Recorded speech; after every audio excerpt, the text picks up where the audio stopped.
Olá pessoal, graças ao nosso maravilhoso Deus, mais uma vez aqui juntos estamos para falar de um assunto de suma importância. O rei que se tornou menor do que os anjos. Como pode, né, o grande rei, o soberano Deus, o agente da criação que se sujeitou e morreu pelos piores pecadores e nos deu a vida eterna, nos resgatou da morte, da condenação eterna, para nos chamar de irmãos, não é mesmo, Aline? Nós vamos falar sobre esse assunto, vamos ficar junto nesse vídeo até o final desse estudo, e ao findarmos esse estudo estaremos realizando uma oração em favor de todos vocês. E eu peço que você já copie aí o link desse canal, desse vídeo, e compartilhe com os seus amigos, com as suas redes sociais, com os seus contatos do WhatsApp. Faça isso e você estará também proclamando o Evangelho de Cristo. Não é mesmo, Aline? É isso aí. Oi, gente, já nem falei, já tô chorando. Ai, gente, o assunto de hoje é tão glorioso e não tem como a gente não se emocionar. Tomara que eu consiga gravar. Vocês já estão acostumados comigo, né? O Anderson ainda não me viu chorando tanto gravando junto com ele. Eu faço isso mais sozinha.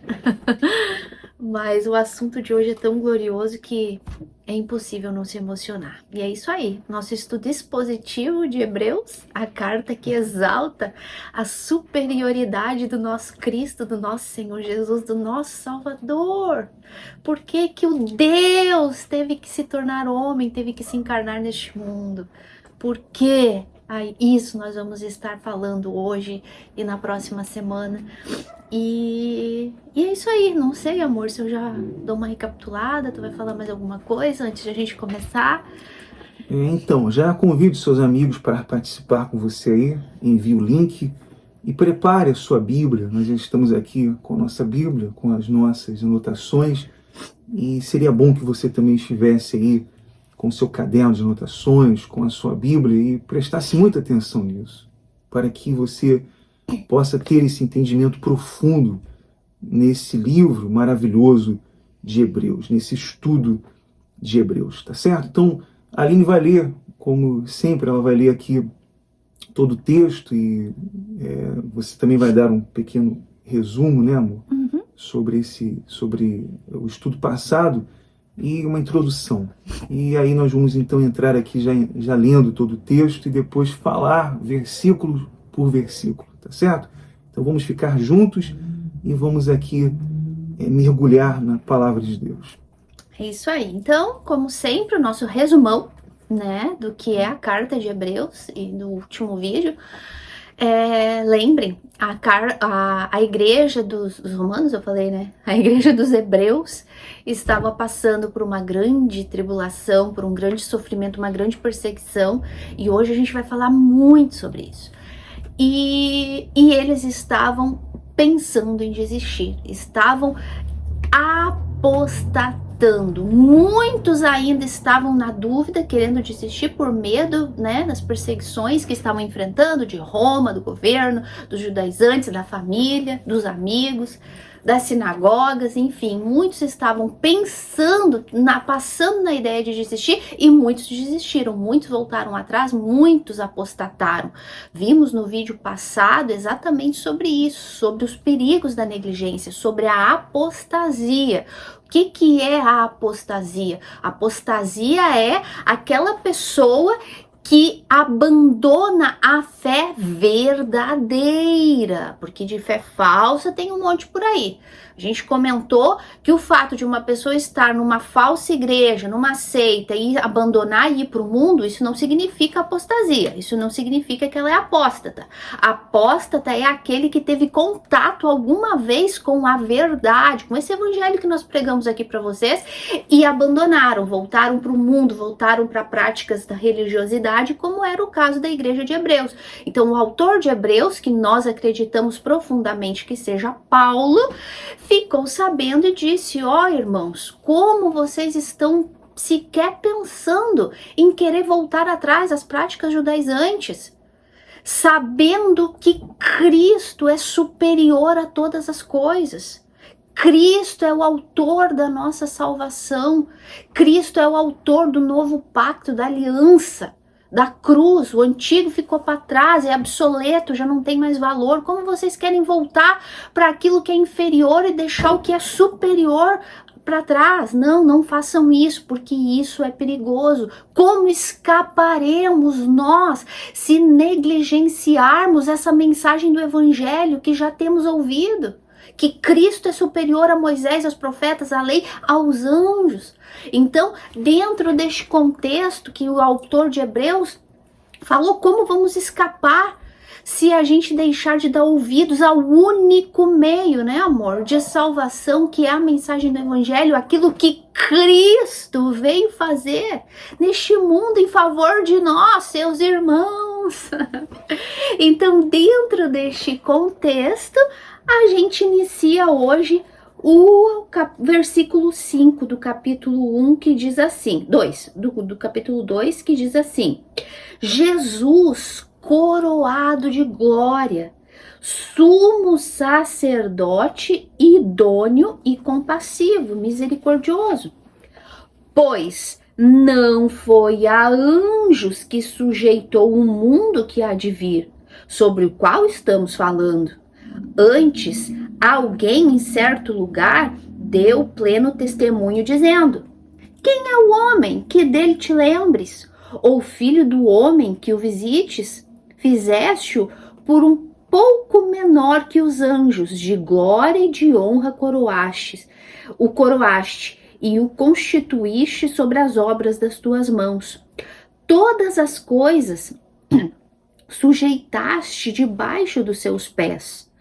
Ora, desde que lhe sujeitou todas as coisas, nada deixou fora do seu domínio.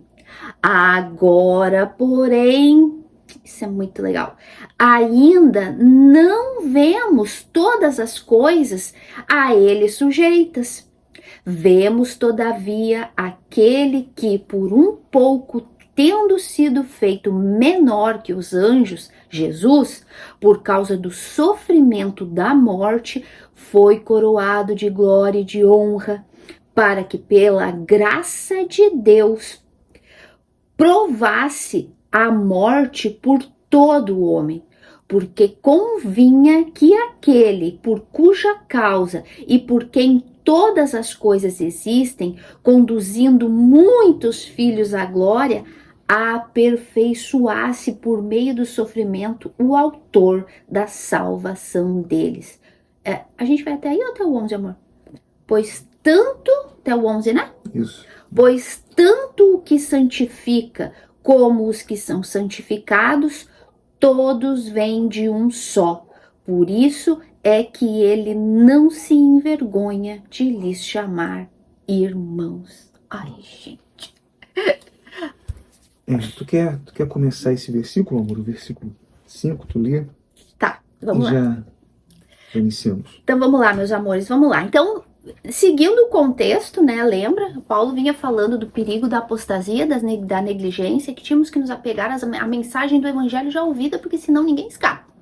Então ele vem e fala assim, Jesus, ele vem falando, lembra? Meus amores, a gente tem que aprender sempre a lembrar do contexto histórico da carta.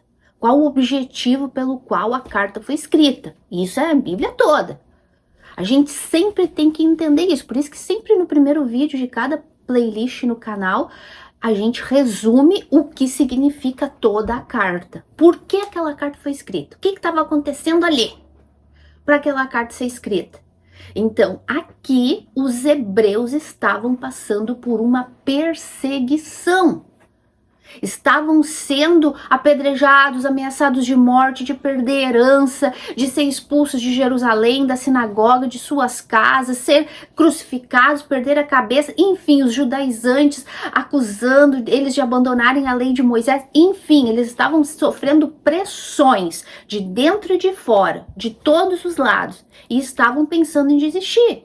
Então o autor de Hebreus vem e fala que, olha só, Cristo é coroado de glória. Ele é o sumo sacerdote misericordioso e idôneo. Olha só. O povo aqui estava sendo perseguido de todas as maneiras por todas as pessoas, estava pensando em desistir do único que eles não poderiam desistir. Eles estavam pensando em deixar de olhar para Cristo, o autor e consumador da fé deles, a loucura que eles estavam pensando em fazer e que muitos fizeram, infelizmente, apostataram. Então ele vem e fala assim, ó, pois não foi. Então agora o autor vem continuando falando dessa glória de Cristo e o porquê eles não podem abandonar Cristo, porque eles não podem negligenciar essa mensagem de salvação. Por quê? Porque não foi a anjos que Deus sujeitou o mundo que há de vir, porque sobre qual estamos falando. Antes, alguém em um certo lugar deu pleno testemunho dizendo, já vamos falar aqui sobre isso, mas agora vamos aqui, ó, pois não foi a anjos que Deus sujeitou o mundo que há de vir, do qual estamos falando.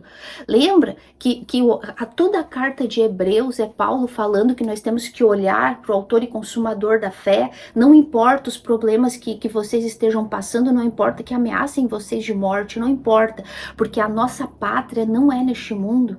Estamos focados numa pátria celestial, como a lista dos heróis da fé do capítulo 11, que todos eles morreram sem enxergar a promessa, mas eles morreram crendo naquilo. Então aqui está falando de uma pátria do porvir, de um reino por venir, de um mundo que ainda está por vir, que não foi a anjos que Deus sujeitou, não foi. Não foi a anjos. Primeiramente, Deus sujeitou o mundo aos homens. Lembra? Foi aos homens que Deus sujeitou. Quando ele chamou Adão e disse, Adão, tu vai dominar sobre a terra, sobre os animais, sobre as aves, isso e aquilo, e vai se sujeitar e tudo vai ser sujeitado a ti. Essa primeira sujeição que Deus deu ao homem Adão, primeiro Adão. O que era para ser o nosso pai, né? O nosso representante. O que aconteceu? Adão peca. Adão desobedece a Deus, peca, então daí agora precisou vir quem? O Cristo, o segundo Adão, o glorioso aqui, ó, o Jesus, o coroado de glória, para recuperar aquilo que Adão perdeu. Essa sujeição da terra e de tudo que há na terra, Cristo teve que vir para recuperar. Então, o segundo Adão veio recuperar isso, amor. Aquilo que o primeiro perdeu, agora ele veio recuperar. Então, ele está falando aqui desse mundo do porvir, desse mundo futuro, desse reino futuro, que é o reino milenar. E é a eternidade, que nós vamos estar sujeitos a Cristo e Cristo vai dominar, Cristo vai reinar sobre todas as coisas. Então, aqui o autor de Hebreus está falando isso para eles, amor. Vocês estão aí preocupados com que se vocês vão ter casa para morar amanhã porque seus familiares vão botar vocês para fora? Vocês estão preocupados de ser expulsos da sinagoga? Vocês estão preocupados de não poder ter mais um sacerdote, dos seus familiares desprezar vocês? Ei! Nós temos um sumo sacerdote, nós temos um reino, vamos governar com Cristo glorioso, com Cristo coroado de glória. Ei, nós somos da família de Cristo, ele é nosso irmão mais velho. Tudo isso a gente vai ver, meus amores, com detalhes. É isso que ele está falando do reino vindouro, desse reino de milênio que vamos reinar com Cristo neste mundo e por toda a eternidade, aonde o nosso foco tem que estar, e não nas coisas passageiras, não nas lutas passageiras que temos aqui. E ele vem e fala assim, não sei, amor, posso continuar ou tu quer falar alguma coisa sobre isso? Governo do mundo vindouro, porque também fala aí, ele também se refere ao reino milenar, né, amor?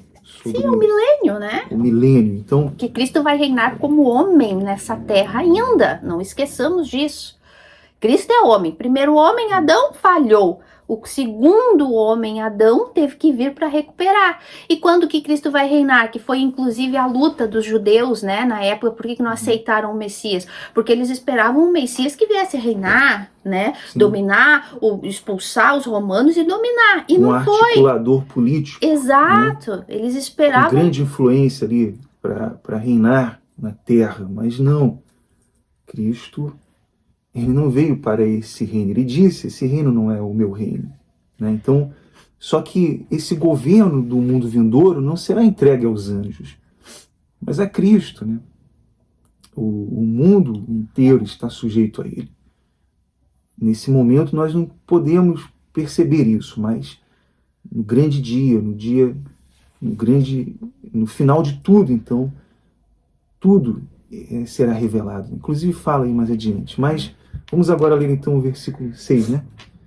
Aí ele vem e diz assim, ó, antes alguém em algum lugar, é que ele está se referindo a Davi, tá?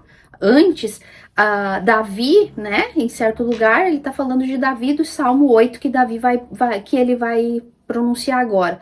Deu pleno testemunho dizendo, que é o homem que deles te lembres, ou o filho do homem que o visites, fizeste um pouco menor que os anjos, e de glória e honra o coroaste, e o constituíste sobre as obras das tuas mãos, e todas as coisas sujeitaste debaixo dos seus pés. Isso aqui é o autor aqui usando um salmo, Salmo 8, para descrever justamente o que aconteceu em Gênesis, né? Que falando das grandezas de Deus, da gloriosidade da criação de Deus e que Deus fez e deu para o homem, para o primeiro Adão, o primeiro homem, para dominar e para sujeitar. É aquilo que a gente comentou. E o Adão falhou. E Adão falhou. Então aí agora ele vem e fala assim: ora, desde que lhe sujeitou todas as coisas, nada deixou fora do seu domínio.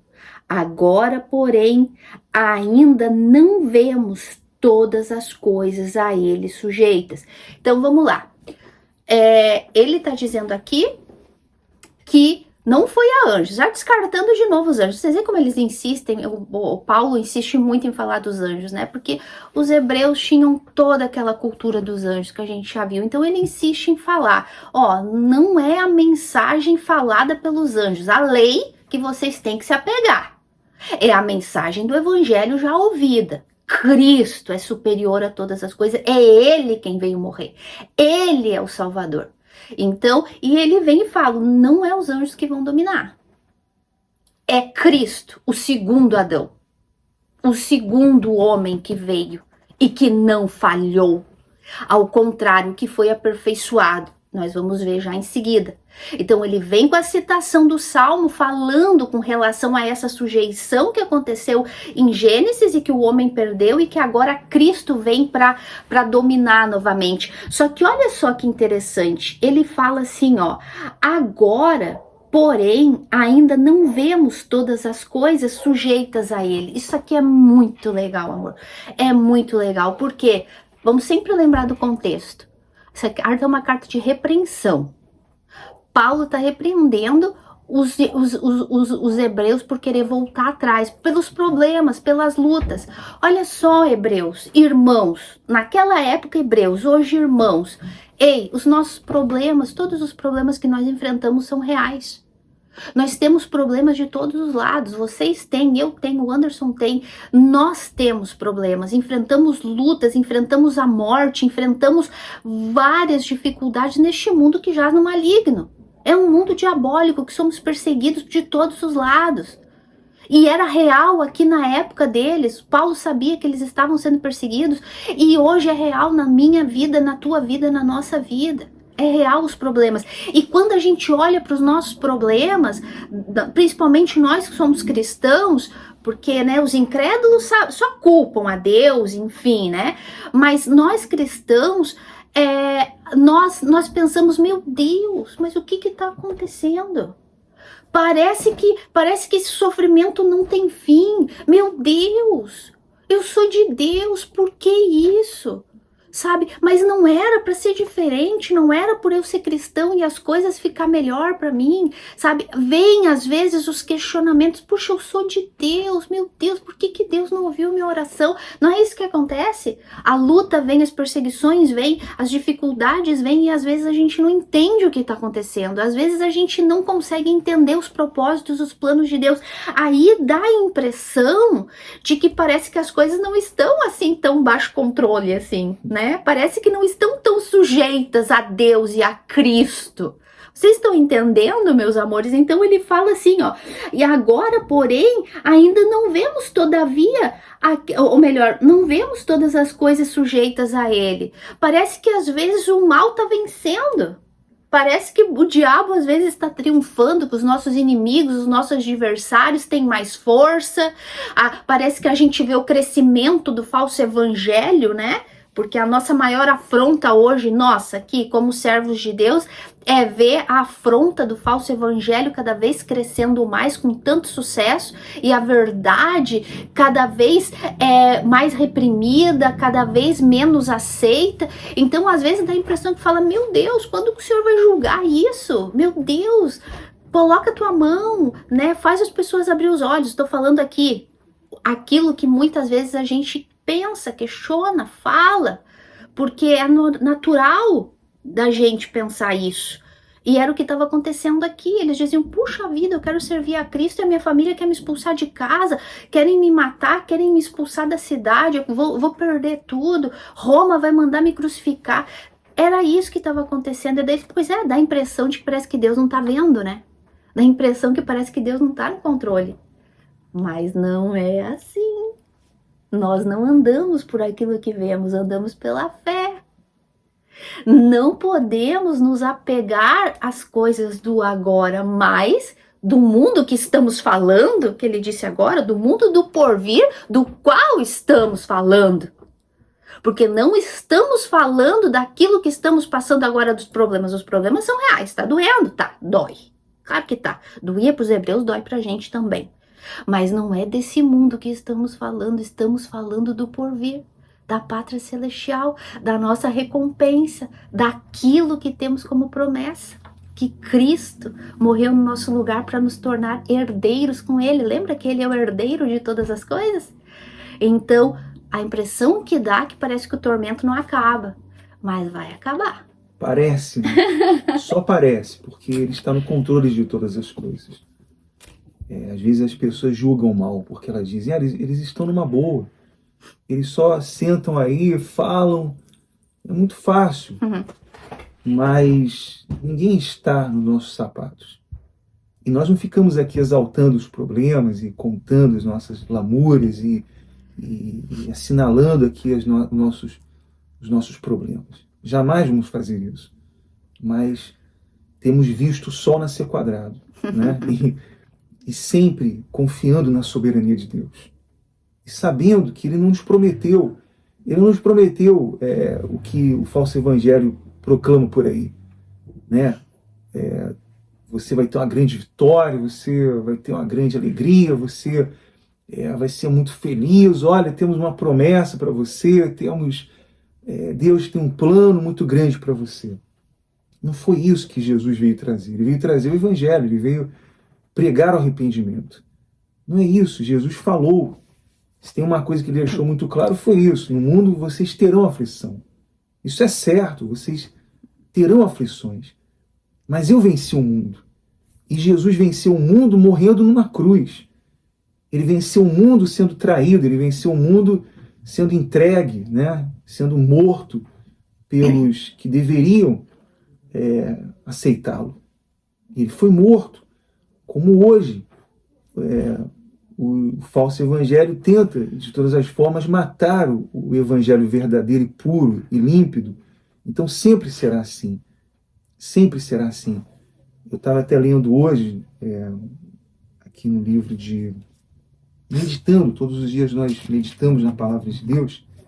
Eu estava lendo algo muito, muito importante que Jesus falou, né? Naquele momento em que os seus filhos, os seus discípulos, os seus escolhidos estavam ali passando por aflições e por perseguições por ser cristão.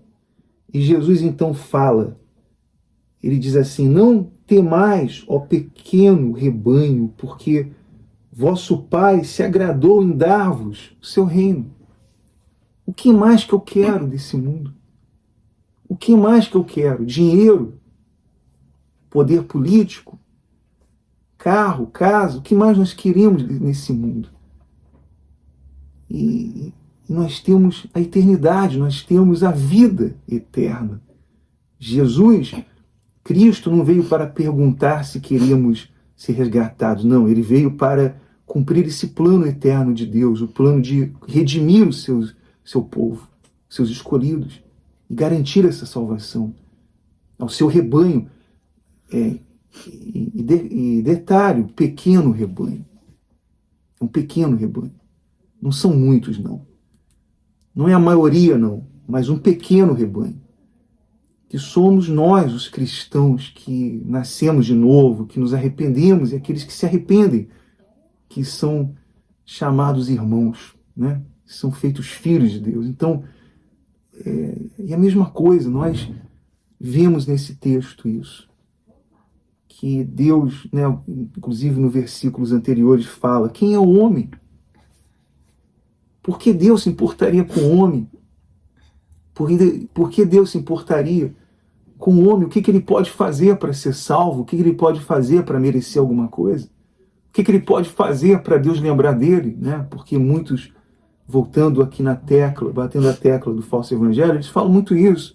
Você tem que fazer Deus lembrar de você. Você tem que fazer alguma coisa boa para Deus lembrar de você. Você precisa chamar a atenção de Deus. Quem é o homem para chamar a atenção de Deus? Quem é o homem para merecer alguma coisa de Deus? Mas veja nesse versículo também essa graça de Deus, a misericórdia dele, salvando aqueles que não mereciam nada, aqueles que estavam condenados, algemados pelo pecado e escravizados no mercado do pecado, no mercado da iniquidade, da escravidão. E ele, pela sua graça, pelo seu amor, ele então morreu por esses pecadores. Então quem é o homem? Quem sou eu? Né? Quem sou eu? Mas todos os dias eu agradeço e louvo a Deus porque nós pertencemos a esse pequeno rebanho, né? Porque ele quis nos dar, como ele diz aí, ó, porque vosso Pai se agradou em dar-vos o seu reino. Ele se agradou porque ele quis dar esse reino. Não porque ele se agradou de mim, ou porque se agradou de alguém, ou porque ele quis dar isso porque eu fiz alguma coisa boa. Ao contrário, ele quis dar o seu reino. Ele teve misericórdia de quem ele quis. Né? Então, isso é muito, muito, muito importante você entender, você compreender isso. Nos deu um reino e nos deu um Salvador. Nos deu um Salvador. Deus encarnado. Deus homem, porque não podia ser qualquer pessoa. Não podia ser qualquer um, não podia ser um anjo. Tinha que ser Deus. Só que também não podia ser Deus Espírito. Por quê? Porque era necessário que o nosso Salvador sentisse na pele a nossa dor. Era necessário que ele fosse exatamente como a gente para poder nos salvar perfeitamente. Então, olha só, quem é o homem para que Deus se lembre dele? Ah, ele lembra. Ah, ele lembrou. Ele lembrou de uma maneira tão perfeita, tão gloriosa, com tamanho amor, que ele mandou o filho dele encarnado em forma de carne pecaminosa para poder assumir o meu e o teu pecado. E eu posso continuar aqui então, amor? Sim. Aí ele vem e fala assim, ó: vemos todavia aquele que por um pouco tempo, por um pouco, né? Mas no original significa por pouco tempo, tendo sido feito menor que os anjos, Jesus, por causa do sofrimento da morte, foi coroado de glória e de honra, para que pela graça de Deus provasse a morte por todo o homem.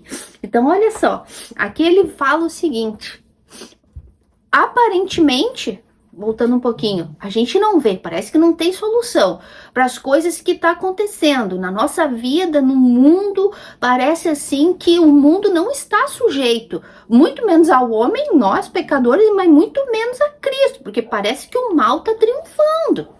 A gente olha, né, na época dos hebreus, o mal estava triunfando. Roma, os imperadores, Nero, lembra aqui, estavam as ameaças de destruir o povo judeu e que logo em seguida o templo foi destruído. Olha só, como não tinha nem muita perspectiva para os hebreus, né? Tanto que depois a gente vê o templo sendo destruído e a gente vai ver esse mundo ser destruído também, né? Por isso que a nossa pátria não é aqui. Mas olha só, então parece que o mundo tá pegando fogo e que não tem mais solução. Mas espera aí, tem uma solução. Tem uma solução. Cristo, o homem encarnado, nosso Salvador. E embora por um pequeno, breve tempo, ele foi feito menor que os anjos, porque ele foi feito homem, nós somos menor que os anjos. Nós somos menores. Os anjos não foram feitos para morrer, os anjos não foram feitos para comer, tem que depender de comer, de beber para sobreviver. Os anjos são mais poderosos, têm mais força, né? E aqui, Cristo, o Deus, a segunda pessoa da Trindade, teve que se sujeitar a essa humilhação de ser inferior aos próprios anjos. O Criador, o menor que as suas criaturas, mas por um pouco tempo. Por que ele teve que se tornar um homem menor que os anjos por pouco tempo? Por causa da morte. Porque era necessário que um homem morresse por nós, amor. Não podia ser um anjo, não podia ser Moisés, não podia ser Davi, não podia ser Paulo, não podia ser qualquer homem piedoso da época, por mais piedoso e santo que fosse. Não, tinha que ser Deus. O único meio de satisfazer a Deus é Deus. A santidade de Deus só a santidade de Deus pode satisfazer a santidade de Deus. E Cristo teve que descer nesse formato de carne pecaminosa. E ele precisava assim alinhar 100% a condição do ser humano. Ele precisava vivenciar, ser tentado como ele foi. Ele precisava ter que viver neste mundo, vivenciar, sentir as mesmas emoções que a gente, sentir os mesmos medos, as mesmas dores, as mesmas dificuldades de enfrentar, de lidar com as pessoas, de lidar com os hipócritas, de lidar com os mentirosos, de lidar com os religiosos, de enfrentar os problemas na família, ser perseguido pela família, ser desprezado pelos próprios irmãos, sabe, de ser seu filhinho da mamãe de Maria, de tudo. Ele teve que passar pelas mesmas experiências, inclusive a dor, inclusive o sofrimento, o desprezo, as gusparadas, os açoites, as tentações, a morte. Cristo venceu o último inimigo com a ressurreição, a morte. Ele precisava se identificar, grava esta palavra, se identificar 100% com o ser humano, que era o foco, que era o escopo da razão pelo qual ele veio a esse mundo, salvar pecadores. Então ele tinha que ser 100% homem. Muitas vezes as pessoas, Jesus é filho de Deus, é todo poderoso, e esquecem que ele era homem. Jesus precisava comer, beber, dormir, ir ao banheiro. Vocês já pararam para imaginar a vida de Cristo como homem? Começa a pensar. Ele chorou como homem. Ele viveu como homem. Veja que ele não veio em forma de um anjo, ele veio em forma de um homem. Quem é o homem para que Deus se lembre dele? E Jesus veio em forma de homem. Então ele sofreu as tentações. Quando nós somos tentados, ele sabe o que nós passamos também. Quando nós sentimos uma dor, ele sabe a dor que sentimos, porque ele veio em forma de homem. Então ele sabe todas as tentações que vivemos, todas as oscilações, os problemas que enfrentamos. Ele está ali vendo, ele conhece, porque ele foi homem, ele viveu, e por isso que ele estava apto para morrer no lugar desse homem. Né? Ele foi o substituto. Por isso que foi morte substitutiva, porque ele era o representante ali. Ele morreu no lugar daquele pecador. Aquele pecador não poderia, porque ele não era perfeito, porque ele não venceu a tentação, ele não cumpriu a lei. Ninguém nunca, jamais conseguiu cumprir a lei. Mas Cristo, em forma de homem, cumpriu. Cristo, em forma de homem, sofreu as tentações. Então, ele estava apto para satisfazer a justiça de Deus. Quando ele morreu na cruz, ele satisfez a justiça de Deus, né? Naquela cruz. Então ali ele pagou pelos pecados de pecadores, né, amor? E ele fala assim, ó, por causa do sofrimento da morte, foi coroado de glória e honra para que pela graça de Deus provasse a morte por todo homem. Olha só, porque convinha que aquele por cuja causa e por quem todas as coisas existem, conduzindo muitos filhos à glória, aperfeiçoasse por meio do sofrimento o autor da salvação deles. Olha só, amor, as religiões deste mundo não têm um Deus com marcas. As religiões desse mundo não têm um Deus sofrido. Não tem um Deus sofredor, não tem um Deus com cicatrizes. As religiões desse mundo só tem Deus vencedor. Pode olhar, as religiões pagãs, porque Ísis e Osíris, poderoso, vencedores na batalha, tal. Não, nenhuma religião deste mundo tem um Deus sofredor. Nenhuma religião desse mundo tem deuses com marcas e cicatrizes. Buda, Buda, o príncipe, todas as religiões. Inclusive o Deus inventado no falso evangelho. É um Deus, um Cristo que só ama, que é só vitória, só vitória, só vitória. Mas o Cristo verdadeiro da Bíblia, o Deus encarnado da Bíblia, foi um Deus sofredor. Foi um Deus com cicatrizes, porque era necessário. O evangelho não tem essa preocupação de dizer que Cristo padeceu, que Cristo sofreu. O evangelho não tem esse problema de mostrar essa humilhação temporária de Cristo. Cristo não tinha problema com essa humilhação. Cristo não tinha. Deus não teve problema em humilhar o filho dele por um pouco de tempo. Por quê? Porque era por pouco tempo. Porque a glória prevista, a glória do que estava por vir, superava toda e qualquer humilhação momentânea que Cristo passaria, sofrendo e carregando marcas e cicatrizes por nós pecadores. Isso é o que o verdadeiro evangelho ensina, não o falso. Não as religiões desse mundo que só tem vitória, vitória e deuses poderosos, os deuses gregos, que é só vitória, vitória e deuses poderosos. Não, o Deus do verdadeiro cristão tem marcas, porque carregou o meu e o teu pecado. Paulo, e por isso ele foi coroado de glória. É o que Paulo dizia, eu carrego as marcas no meu corpo. E essas marcas não são as marcas como... no falso evangelho se fala, essa marca é a vitória, essa marca é a prosperidade, andava de trem, agora anda de avião, né? Não, isso é conversa mole, isso é mentira. As marcas que os cristãos carregavam, o cristão da igreja primitiva, os cristãos hoje, os verdadeiros cristãos, é essa marca. Porque por ser cristão, você deveria ser morto lá na igreja primitiva. Só por ser cristão. Só por carregar esse título.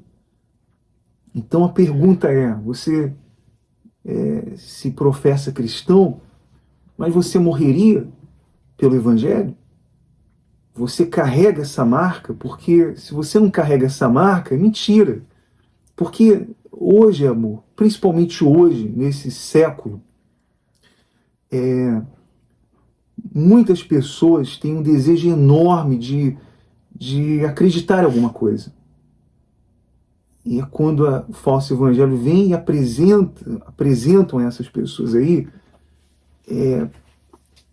palavras sem sentido nenhum, porque elas vão ali, não tem sentido nenhum. Você vê que hoje até mirim, profeta tem, até profeta mirim existe. Existe público para tudo, público para todo tipo de religião. A teologia da prosperidade, para a teologia disso, daquilo. Existem seitas e religiões para todo tipo de gosto. Então as pessoas estão em busca disso. E ali, então, o que esses falsos líderes dão a elas? Dão essas palavras que não têm sentido nenhum, mas cheias de promessas.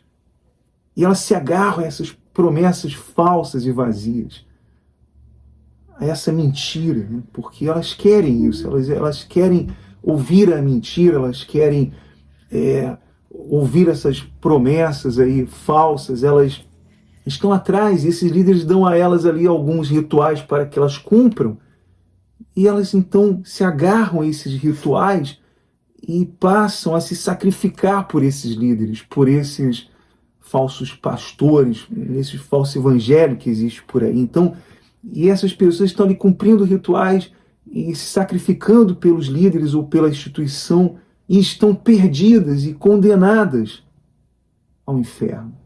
Estão escravizadas pela religião. Eu não sei se vocês conseguem entender a diferença, o que o autor aqui, que Paulo está falando.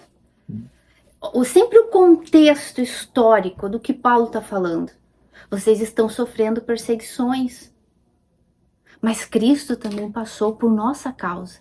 Vocês estão querendo desistir daquele que morreu por causa de vocês. Que passou pela provação, inclusive a da morte. Porque era necessário que ele fosse provado, aperfeiçoado até o fim, até a morte e morte de cruz, como Paulo fala em outra carta.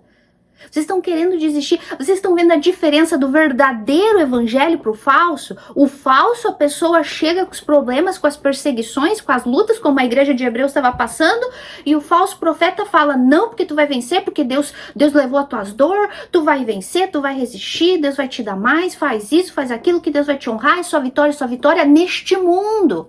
A tua vida vai mudar neste mundo. Olha o que a verdade do evangelho fala. Ei, tu tá pensando em desistir por causa das lutas e dos problemas e das perseguições. Ei, não importa se tu tá sofrendo. Cristo também sofreu. Cristo, inclusive, sofreu por tua causa. Tu sabia disso? Tu tá aí sofrendo pelo marido, pelo namorado, pelo trabalho, pelo dinheiro, pelo que tu quer, pela tua bênção. Não. Tu sabia que Cristo teve que ser aperfeiçoado e morrer e aprender no sofrimento, para poder ser um perfeito sacerdote, um perfeito sacrifício pelos teus pecados. E ele passou por isso. E ele foi o autor e consumador da nossa fé e da nossa salvação por isso.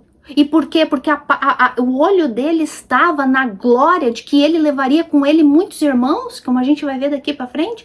Vocês conseguem ver a diferença do verdadeiro evangelho para o falso? O falso te deixa no teu mundinho aqui, te prometendo coisas que não existem. O verdadeiro te faz olhar para Cristo e dizer, ele também sofreu. E detalhe, ele sofreu pelo que importava, para te resgatar do inferno.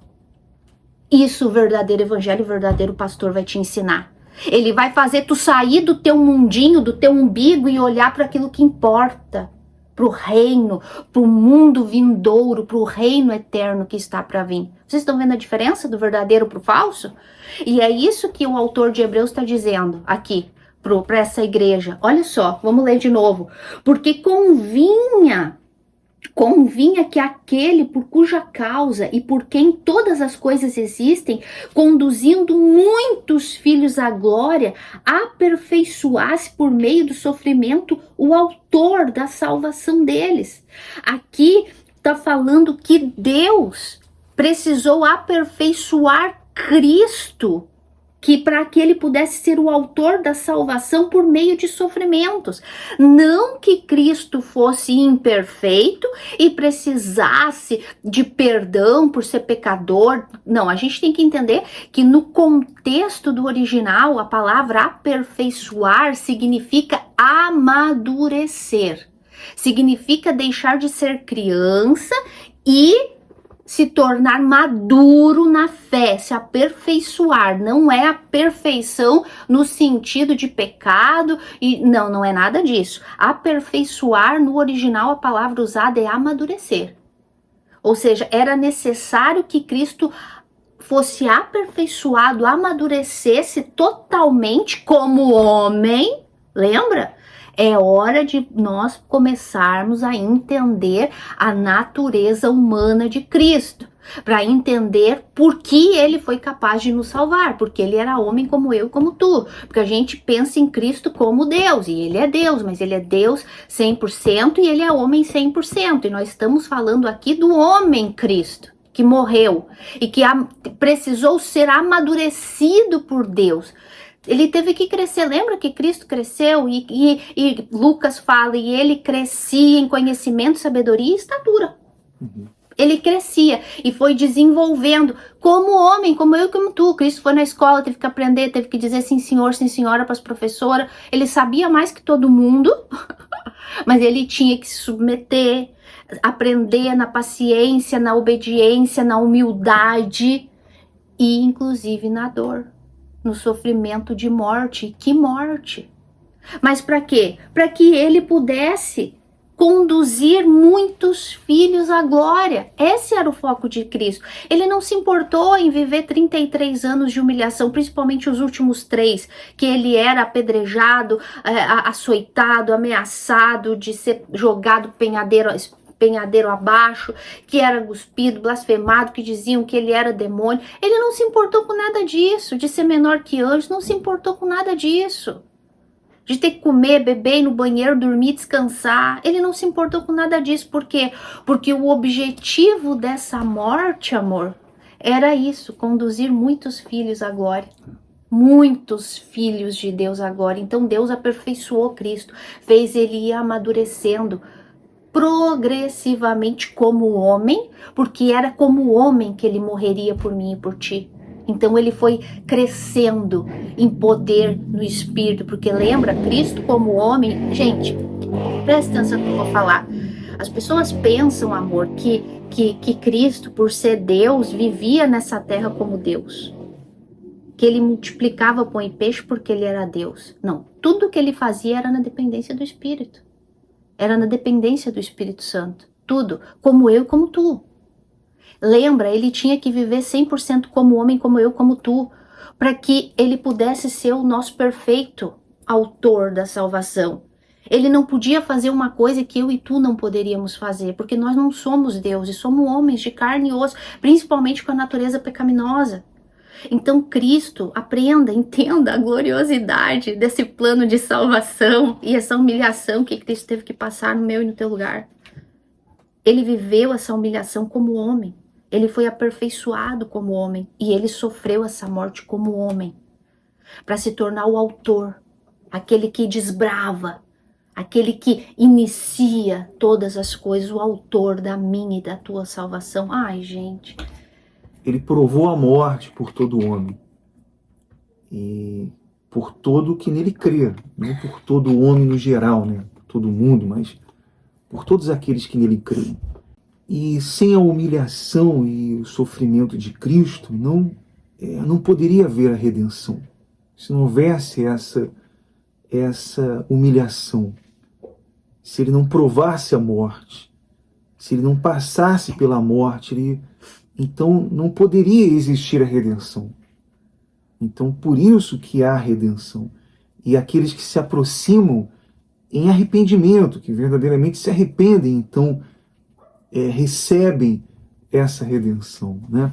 Cristo tinha que se identificar plenamente com a condição humana, em tudo. Nascer como nascemos, de um ventre de uma mãe, ele nasceu. Se sustentar como ser humano normal, comer e beber, ele comia e bebia, dormia, descansava. Todas as fases de um ser humano que nós vivemos desde o dia que nascemos até o dia que morremos, Cristo tinha que ser. Por isso ele foi aperfeiçoado, por isso ele foi aperfeiçoado como sacerdote para poder cumprir aquilo pelo qual ele veio, ser o perfeito sacerdote, perfeito sacrifício para morrer no nosso lugar. Então ele tinha que se identificar 100% com o ser humano, e o ser humano não morre? Morre, então ele também tinha que morrer. O contrário é que nós morremos pelos nossos pecados. Nós morremos porque portamos uma natureza pecaminosa. A única diferença humana que existe entre Cristo, o homem, e a raça humana é que nós somos o pecado e ele foi feito pecado por nossa causa. Mas em todo o resto ele era igual. Ele tinha que ser igual para poder ser o autor da nossa salvação. Sim, e na natureza de Cristo ele já era perfeito. Na sua natureza divina, Cristo já era perfeito. Mas na sua humanidade ele foi aperfeiçoado, né? Então, por isso, mas ele era perfeito em tudo. Só ele poderia cumprir toda a lei com perfeição. Só ele poderia passar por todas as tentações e então resisti-la. Só ele poderia isso. Só Cristo poderia morrer ali naquela cruz, porque ele era perfeito, ele é o Cordeiro perfeito, que morreu no lugar dos pecadores. E no versículo, e também fala que ele foi o autor, né? Quer dizer, ele é a origem, ele foi o líder, só ele, né, é o autor e consumador da nossa fé. Ele é autor da salvação desde Gênesis 3,15, quando Deus disse que ele viria. Ele é o autor da salvação desde o Antigo Testamento, porque todo o povo salvo do Antigo Testamento morreu crendo no Jesus Messias que viria. E ele é o autor da salvação porque foi ele, né, que morreu no nosso lugar, né? Então hoje nós que vivemos hoje cremos nesse Cristo, Messias que morreu, né? Então ele é autor da salvação desde Gênesis, mas se consumou naquela cruz, né? Nessa morte sofrida, né? Nesse sofrimento. E posso continuar aqui, amor? Sim. E daí aqui ele fala assim, ó, pois tanto o que santifica como os que são santificados, todos vêm de um só, de um mesmo Pai, de Deus. Por isso é que ele não se envergonha de chamar irmãos, de lhes chamar irmãos. Ou seja, tanto o que santifica, como é que tá escrito aqui? Tanto o que santifica, pois tanto o que santifica como os que são santificados. Todos pertencemos ao mesmo Pai, tanto Cristo, que é o que nos santifica, né, que nos santificou com a morte e ressurreição dele, como nós que somos santificados, somos do mesmo Pai, pertencemos ao mesmo Pai. Por isso que Cristo, amor, não tem vergonha de nos chamar de irmãos. Por isso que ele disse, Pai, aonde eu estou, eu quero que os meus irmãos também estejam comigo. Eu vou na casa do meu pai, há muitas moradas, e eu vou preparar lugar para vocês. E nós reinaremos com ele no mundo por vir. Nós reinaremos com ele por toda a eternidade, porque somos seus irmãos. Ele não tem vergonha de nos chamar irmãos. Ele assumiu o nosso pecado, se tornou maldito no nosso lugar, teve a ira de Deus lançada sobre ele naquela cruz, ao ponto de dizer, Deus meu, por que me desamparaste? Ele foi maldito, ele sofreu toda essa ira, mas mesmo assim, ele olha para aqueles que foram responsáveis dessa morte terrível de cruz e fala, irmãos, em breve nós vamos estar juntos na casa do nosso Pai e vocês vão herdar tudo comigo. E é isso que o autor de Hebreus está falando para essas pessoas. Vocês estão preocupados em herdar uma casinha dos pais de vocês? Vocês estão preocupados com esse mundo? Sendo que Cristo, o autor da salvação de vocês, está preparando um lugar, uma mansão celestial para vocês na casa do Pai. Ah, não existe sequer comparação. Veja que aqueles que foram feitos irmãos de Cristo, aqueles que receberam a vida eterna, então, eles são santificados. Eles passam a viver em conformidade com a vontade de Deus. Então isso aqui faz cair por terra aquela coisa. Aquele que foi salvo pela graça, agora está salvo pela graça e vive de qualquer jeito, de qualquer maneira. Isso é mentira. Uma pessoa que foi salva por essa graça, ela passa a viver em conformidade com Cristo. Porque agora ela é irmã de Cristo, ela é filha de Deus, ela se tornou herdeiro com Cristo, né? Então, ele continua dizendo, a meus irmãos declararei o teu nome, cantar-te louvores no meio da congregação. Isso aí é uma citação, né, do Salmo 22, e é o cumprimento aqui da profecia do Salmo 22. Então, Jesus ensinou que aqueles que fazem a vontade do Pai que são seus irmãos. Não foi isso? Quando Jesus fala lá em Mateus, no capítulo 12, se não me fala a memória, lá no versículo 50, que ele fala, aqueles que praticam, aqueles que fazem a vontade de Deus, do meu Pai, que são os meus irmãos. Veja como isso é glorioso, porque os irmãos de Cristo são aqueles que foram salvos por essa graça, que é o próprio Cristo. Ele é o favor imerecido de Deus. Ele é essa graça que é tão rejeitada pelo mundo, que é tão odiada, que é tão perseguida, que é até chamada de desgraça por aí. Essa graça que é tão pisoteada.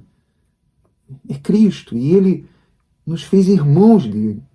Ele desceu da sua glória como Rei, como agente da criação, Criador, e Ele se sujeitou, se tornou homem, menor do que os anjos,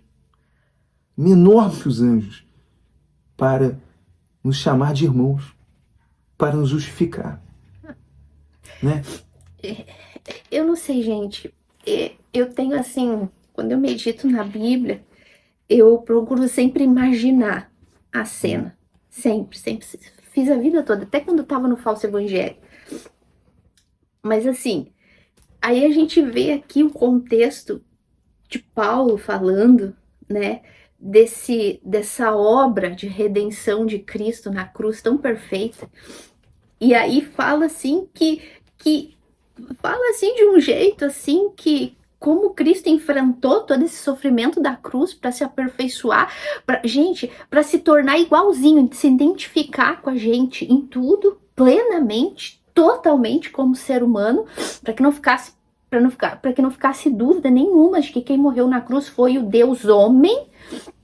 Então, e aí ele vem e fala assim, aí eu começo a imaginar a cena, ele fala assim, ele não tem vergonha de chamar os causadores do sofrimento dele de irmão, até porque ele já sabia, ele já veio especificamente para isso.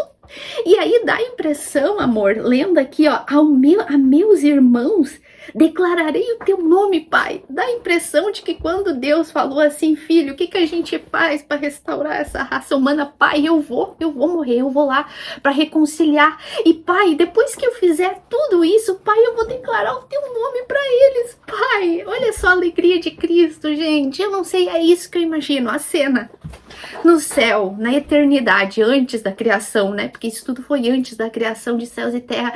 Pai, não tem problema, eu vou me humilhar, vou ser menor do que as criaturas que tu ainda vai criar, que é os anjos. E Pai, pensa, depois que eu morrer por eles, eu vou declarar o teu nome para eles, Pai. Ele fala aqui, ó. E aí ele fala assim, ó, dar-te-ei louvores no meio da congregação. Quando eu estiver com os meus irmãos, nós vamos te louvar, Pai. Já não vai ser só mais eu, vai ter muitos irmãos. Vão ser muitos, Pai, e a minha honra, eu já tô vendo a Aline lá, o Anderson lá, o fulaninho lá, e eu junto com eles, nós vamos te dar louvores, Pai. Olha a alegria de Cristo, pensando na morte dele. Porque tá escrito, Paulo fala que ele não olhou para nada disso, porque o foco dele estava na salvação prevista, naquilo que viria, na glória dele, nos irmãos glorificados. Aí ele vem e fala assim, eu porei nele a minha confiança. E ainda, eis que estou aqui, eu e os filhos que me deste. Deus, Pai, pronto, tá consumado. Agora a gente tá aqui os meus irmãos, eu trouxe eles para ti. Estão aqui. Reconciliei eles contigo, Pai. Olha só que legal, já não sou só mais eu, somos muitos agora. para te adorar e para viver para tua glória. Olha a alegria de Cristo. Eu imagino isso, amor. Cristo falando isso com Deus. É muito glorioso, gente. É interessante também que nem os discípulos, Jesus se referiu a eles como irmãos antes da ressurreição. Somente depois da ressurreição de Cristo, e depois que eles foram feitos filhos de Deus e nasceram de novo, então eles foram chamados de irmãos espirituais. Né? Então, eu sei que nós temos poucos irmãos por aí. Poucos irmãos. São muito poucos irmãos. Às vezes nós ficamos preocupados. Poxa, por que nesse canal tão poucas pessoas assistem? Tão poucas pessoas entram nesse canal, compartilham, tão poucas pessoas colaboram para a proclamação do Evangelho. E eu estava lendo hoje e Jesus falou assim, não se preocupem, não temam, pequeno rebanho. Então nós somos poucos irmãos. Esse círculo de irmãos é bem pequeno, é bem pouco. Então isso me trouxe uma alegria, me trouxe uma paz naquele momento. Porque não é para todos. A porta é bem estreita. E somente aqueles que são os irmãos, que são os verdadeiros filhos de Deus, que se aproximaram dele em arrependimento, que creram nele, se tornaram nossos irmãos. Quem sabe hoje, nesse vídeo, alguém se torne também nossos irmãos. Se esse é o propósito de Deus. E eu creio que se você ainda não é um irmão, se você está nesse vídeo, você está aí não por uma casualidade ou por estar, não. Eu creio que Deus está no controle disso. E por isso nós queremos muito que você se aproxime de Deus em arrependimento verdadeiro, para que então haja essa justificação na sua vida, para que então haja salvação, para que o autor e consumador da nossa fé conduza você também à eternidade. Ele é o caminho para a vida, ele é o caminho para o céu, para o reino de Deus. Não há outro caminho, não existe outro caminho, não existe um ritual, não existe um sacrifício, não existe nada que possa levar ao reino de Deus, senão a Cristo, senão o Senhor Jesus. Aquele que justifica, aquele que provou a morte, aquele que entregou ali a sua vida para nos justificar. Né? E esse é o foco de Paulo na carta aos Hebreus. Não, cuidado, não volta atrás. Não por causa dos problemas e das perseguições, nem sequer passe na tua cabeça querer deixar o autor e consumador da fé de vocês, o autor da salvação de vocês. Problemas todo mundo passa. Ele passou até a morte, no meu e no teu lugar. Então, cuidado com os perigos da apostasia, cuidado com os perigos de negligenciar esse autor da salvação aqui. Essa é a advertência dos hebreus, não importa a situação que estejamos passando, na época deles e na nossa época. Não podemos voltar atrás, não podemos vacilar, temos que continuar firmemente olhando para o mundo que está por vir, para a nossa pátria celestial. E então nós vamos ficando por aqui e vamos dar continuidade. Na semana que vem vamos dar continuidade no versículo 13 e vamos falar mais sobre isso, muito mais.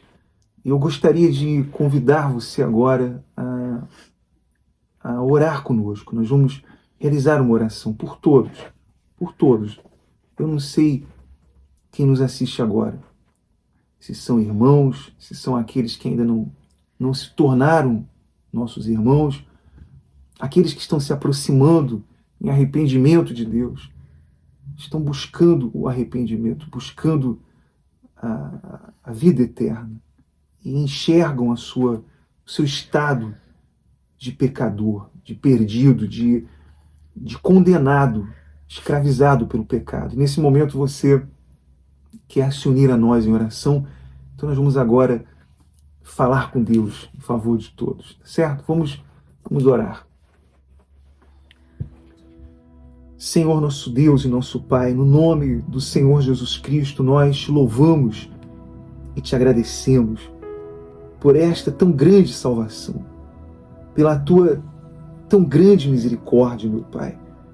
Quem somos nós para que o Senhor se importe conosco? Quem é o homem para que o Senhor olhe para ele, para que o Senhor te lembre deles, meu Pai? Nós não somos nada, somos miseráveis pecadores, somos insignificantes e por isso nos aproximamos de Ti, meu Deus, com coração sincero e pedimos a Tua misericórdia agora, pedimos o Teu perdão. Lava o nosso coração, lava a nossa mente, meu Pai, e não nos deixe à deriva, não nos deixe, meu Deus, cair em tentações. Nos livra, meu Pai, de pecar contra Ti. E pedimos, meu Deus, que a Tua misericórdia se renove em nossas vidas.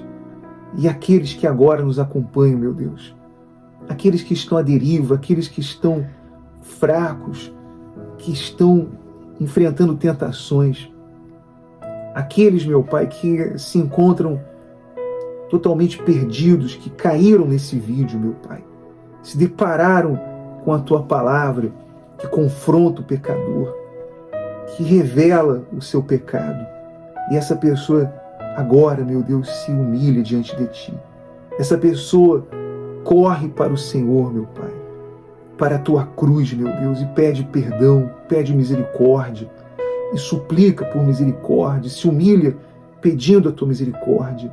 Estende a Tua mão misericordiosa, meu Pai. Olha para essa pessoa, meu Deus, e tenha compaixão, meu Pai. Nós Te pedimos, meu Deus, no nome do Senhor Jesus, por aqueles que se humilham diante de Ti, por aqueles que pedem o Teu perdão, por aqueles que pedem a Tua ajuda nesse momento, meu Pai. Oramos pelas famílias que estão agora diante desse computador, diante desse smartphone, estão ali orando, estão acompanhando. Meu Deus, eu oro pelas famílias, pelos casais, pelos filhos, pelos pais, por todos, meu Deus, agora, aqueles que enfrentam doenças, aqueles que estão nos hospitais, que estão nos presídios, em um lugar longínquo, que estão em um lugar ermo, meu Pai, pedindo socorro, meu Deus. Intercedemos por todos agora e pedimos a Tua ajuda, a Tua misericórdia. A Tua palavra diz que o Senhor está perto daqueles que Te invocam na sinceridade. Nós, com toda sinceridade, nos humilhamos diante do Senhor, debaixo da Tua poderosa mão, meu Pai. Então, faça, meu Deus, a Tua vontade em nossas vidas. Meu Deus, e crendo no Teu poder, pedimos também pela cura dos doentes, pela restauração daqueles que estão doentes, meu Pai. Pelos nossos familiares, meu Deus, pedimos a salvação, pedimos, meu Deus, a Tua misericórdia. No nome do Senhor Jesus Cristo, nós Te agradecemos por mais esse vídeo, meu Deus. E também Te pedimos que o Senhor levante proclamadores, que o Senhor levante aqueles que também irão proclamar o Evangelho, aqueles que irão colaborar com esse canal, que irão, meu Deus, espalhar esse vídeo, meu Deus, que é a pregação do Evangelho para os perdidos. No nome do Senhor Jesus. Amém. Graças a Deus. Amém. Graças a Deus. Bom, nós vamos ficando por aqui. Obrigado por ter nos acompanhado até o final desse vídeo. Não se esqueça de se inscrever no canal se você ainda não é inscrito. E o mais importante, compartilhe esse conteúdo. Se você acha conveniente, compartilhe com aqueles que precisam, aqueles que estão sedentos, que estão perdidos.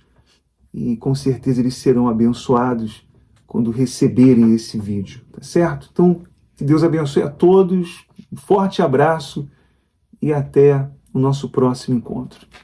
Tchau, gente.